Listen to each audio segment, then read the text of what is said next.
जो कबीर दास हैं उन्हें लोग भगवान बनाकर पूछते हैं, वो भगवान है क्या?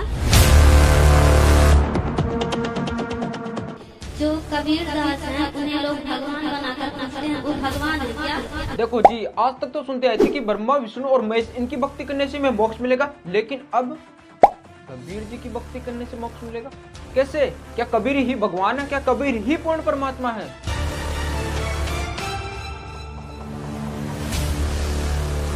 क्या कबीर जी की भक्ति करने से हमें पूर्ण मोक्ष मिलेगा? ऐसा ही प्रश्न लेकर आई एक महिला श्रद्धालु अनिरुद्राचार्य जी के पास। देखिए ये वीडियो। जो कबीर दास हैं उन्हें लोग भगवान बनाकर पूछते हैं, वो भगवान है क्या? भक्त हैं। कबीर दास जी भगवान के भक्त हैं, जैसे सूरदास जी, कबीर दास जी, रैदास जी, रसखान जी, सब भगवान के उच्च कोटि के भक्त हैं, जिनसे हम बहुत सारा ज्ञान प्राप्त कर सकते हैं। गुरु जी लोग पूजते हैं उन्हें? पूजते हैं, सम्मान करिए सबका, पर संत के रूप में नहीं। वो लोग कहते हैं कि उन्हें पूजो तब जाकर मुक्ति मिलेगी, यही भगवान है। तो देखा दोस्तों, अनिरुद्राचार्य जी महाराज जी ने कबीरदास जी को भगवान नहीं बताया है, लेकिन इस पूरे विश्व में संत रामपाल जी महाराज जी ऐसे संत है जिन्होंने कहा है कबीर इज गॉड, कबीर ही भगवान है, कबीर ही पूर्ण परमात्मा है। तो चलिए दोस्तों, क्या संत रामपाल जी महाराज जी इस बात का प्रमाण दे सकते हैं कि कबीर ही भगवान है, कबीर ही पूर्ण परमात्मा है? क्या कबीर ही सुप्रीम पावर है? इस बात का प्रमाण संत रामपाल जी महाराज जी हमारे सतग्रंथों से दे पाते हैं। तो चलिए परमात्मा की डेफिनेशन बताता हूँ। श्रीमद् भगवत गीता अध्याय नंबर 15 के श्लोक 16 और 17 में 3 पुरुष बताए हैं, एक सरपुरुष, एक अक्षर पुरुष। गीता अध्याय नंबर 15 के श्लोक 16 में 2 पुरुषों का वर्णन है, और इनके विषय में ये भी कहा है कि दोनों पुरुष, पर पुरुष माने प्रभु, स्वामी। अब स्वामी साहब जिसे कहते हैं, जैसे हम कहते हैं तहसीलदार साहब, भाई कमिश्नर, डीसी साहब, डीएम साहब, कमिश्नर साहब, मंत्री साहब, मुख्यमंत्री साहब, प्रधानमंत्री साहब, राष्ट्रपति साहब, ये सभी साहब हैं, सभी स्वामी हैं, ये मालिक हैं, लेकिन अपने अपने अक्षेत्र के। तो इनमें कंप्लीट जो साहब है वो कौन है? राष्ट्रपति, और सेकंड नंबर फिर प्रधानमंत्री।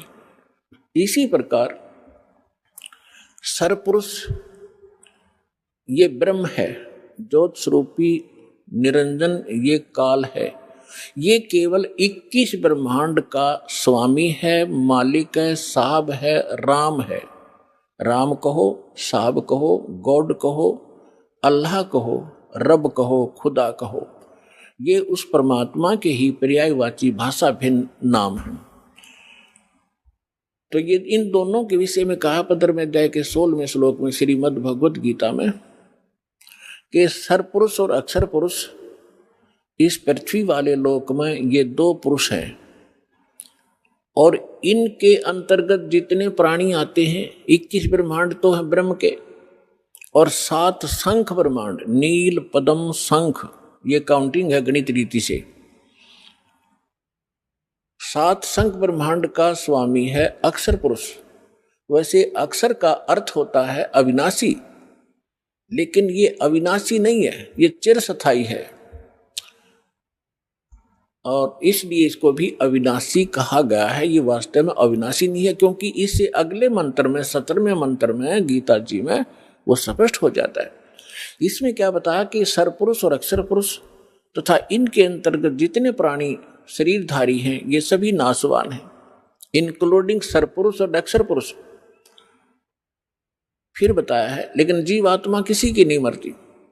फिर 17वें श्लोक में गीता अध्याय नंबर 15 के श्लोक 17 में कहा है कि उत्तम पुरुष है तू अन्य, उत्तम पुरुष है तू अन्य।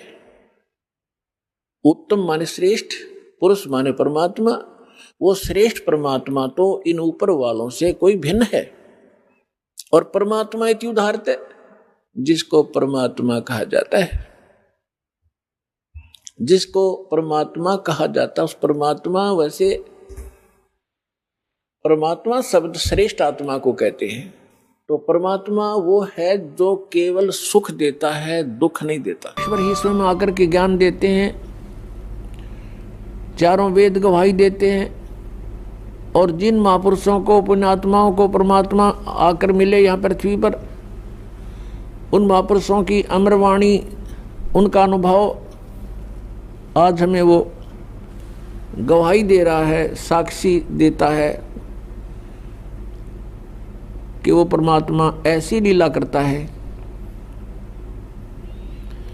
ऋग्वेद मंडल नंबर 9 सूक्त नंबर 86 मंत्र 26-27 में, ऋग्वेद मंडल नंबर 9 सूक्त 82 मंत्र 1, 2, 3 में, ऋग्वेद मंडल नंबर 9 सूक्त 96 के मंत्र 16 से 20 में, ऋग्वेद मंडल नंबर 9 सूक्त 20 के मंत्र 1 में, ऋग्वेद मंडल नंबर 9 सूक्त 1 के मंत्र 8 और 9 में, और भी अनेकों स्थानों पर ऋग्वेद मंडल नंबर 9 सूक्त 94 के मंत्र 1 में, इन सब में मिलाकर के इसका निष्कर्ष ये बनता है कि वो पूर्ण परमात्मा, परमेश्वर, अमर पुरुष, सत्य पुरुष कबीर देव है। वो कबीर साहब है और वो सतलोक से गति करके आता है अपने निज स्थान से जहाँ वो रहते हैं, और यहाँ पृथ्वी पर आकर के पुण्यात्माओं को मिलते हैं, उनको ज्ञान से परिपूर्ण करते हैं। उस परमेश्वर का नाम कबीर देव है। वो परमात्मा 3 प्रकार से लीला करते, अपने 3 प्रकार के शरीर की स्थिति में रहते हैं। एक प्रकार का शरीर सतलोक के अंदर, एक तेजो में शरीर है परमात्मा का, सतपुरुष का, सतलोक के अंदर। उसमें एक रोमकूप की इतनी शोभा है, करोड़ सूर्य मिला दे, करोड़ चंद्रमा मिला दे, उनकी रोशनी भी एक रोमकूप के प्रकाश के सामने फीकी रहे। वो परमात्मा वहाँ स्थायी रूप में रहते हैं। अन्य रूप बना करके वो परमात्मा प्रत्येक युग में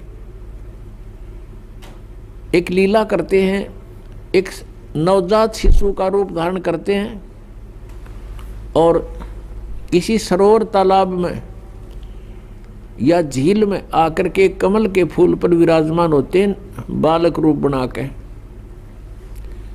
एकांत स्थान, वन में, जंगल में। और जल के ऊपर प्रकट होने के कारण परमेश्वर को नारायण बोलते हैं। ये क्रियाएं परमात्मा सुनियोजित और पूर्व निर्धारित तरीके से करते हैं, और कोई संस्कारी हंस उनको वहाँ से उठा ले जाते हैं। फिर उस परमेश्वर की परवरिश की लीला कंवारी गायों से होती है। जब परमात्मा छोटी ही आयु के होते हैं, तभी से अपना उद्देश्य पूरा करने के लिए विद्वानों के साथ शास्त्रार्थ करना शुरू कर देते हैं, उनसे प्रश्नोत्तरी करते हैं आध्यात्मिक मार्ग की, और बड़े बड़े विद्वानों के छक्के छुड़ा देते हैं। ज्ञान के अंदर उनको परास्त कर देते हैं। और तीसरी स्थिति है परमात्मा के शरीर की कि वे कहीं पर भी कभी भी प्रकट हो जाते हैं, एक साधु वेश बनाकर,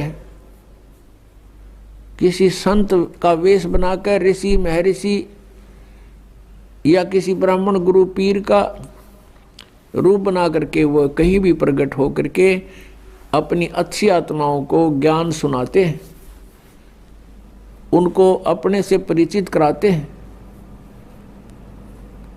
पुण्यात्माओं ये पवित्र वेद परमात्मा की महिमा का ऐसे गुणगान करते हैं, और वेद ये भी बताते हैं कि वो अपने द्वारा रची हुई सृष्टि को, उसकी जानकारी परमेश्वर ही स्वयं ही ठीक ठीक बताते हैं, और अन्य तो केवल अटकल ही लगाया करते हैं। तो ये सभी गुण जिसके अंदर हैं, वेद कहते हैं वो परम अक्षर ब्रह्म है, वो पूर्ण परमात्मा है, और वो पूर्ण परमात्मा ही अपने द्वारा रची हुई सृष्टि को